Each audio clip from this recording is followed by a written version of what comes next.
Jelang keberangkatan Haji 1443 Hijriah, kesiapan dan pelaksanaan jamaah haji Indonesia terus dilakukan. Waktu yang tersedia tidak banyak, yaitu kurang lebih 1 bulan dari sekarang. Lantas bagaimana kesiapan keberangkatan jamaah haji tahun ini? Berikut wawancara rekan kami Koara Ariski dengan juru kamera Tio Prasetyo bersama Direktur Jenderal Penyelenggaraan Haji dan Umrah Kementerian Agama Republik Indonesia, Hilman Latif, selengkapnya untuk Anda. Ya memang ini persiapan yang super ekstra ya. Pekerjaan yang biasanya 8 bulan harus selesai dalam 2 bulan. Nah ini tinggal kurang dari 1 bulan lagi. Ya, sekarang sudah tanggal 7, jamaah akan berangkat tanggal 4. Ya.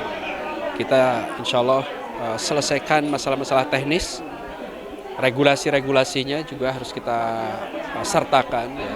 Karena jangan sampai kita menganggap emergensi tetapi secara legal ada yang terlewati, ya kita harus mengamankan semuanya.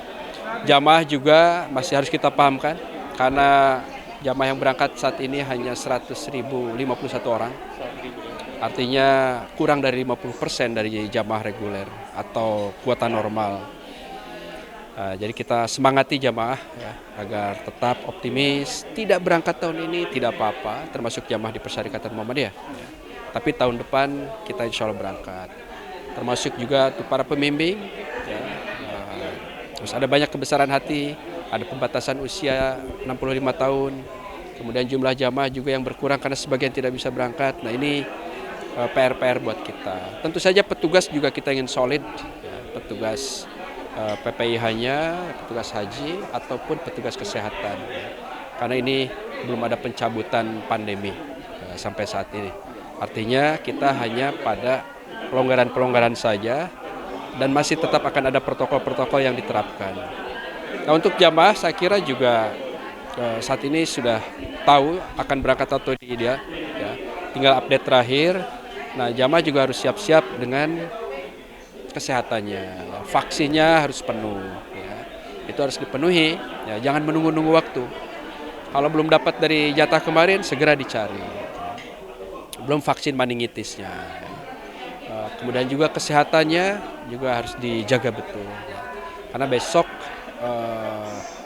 energi yang digunakan saat haji tentu akan besar sekali, cuacanya juga panas, ya.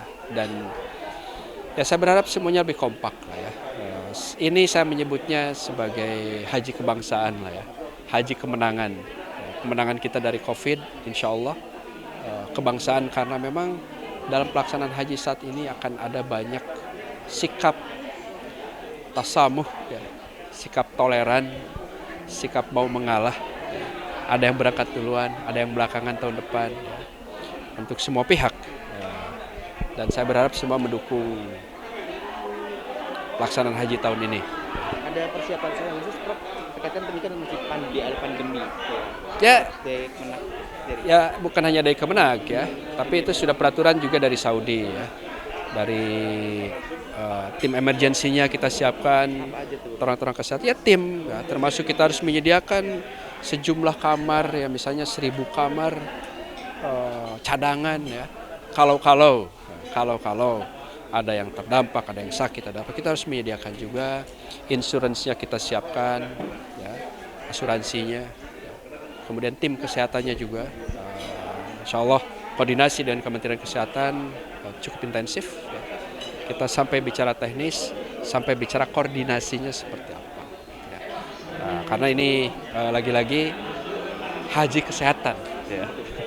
Ini yang menjadi persiapan kita dan di Indonesia insya Allah juga saat ini kawan-kawan kita dari Kemenkes sedang melakukan seleksi. Kira-kira berapa persen? Ya insya Allah 70%. 70%. Mungkin Prof ada pesan untuk masyarakat yang mungkin tahun ini belum bersematan untuk datang ke Tanah Suci karena pandemi yang masih. Ya, saya ingin mengucapkan selamat bagi calon jamaah haji atau jamaah haji yang bisa berangkat tahun ini. Ya.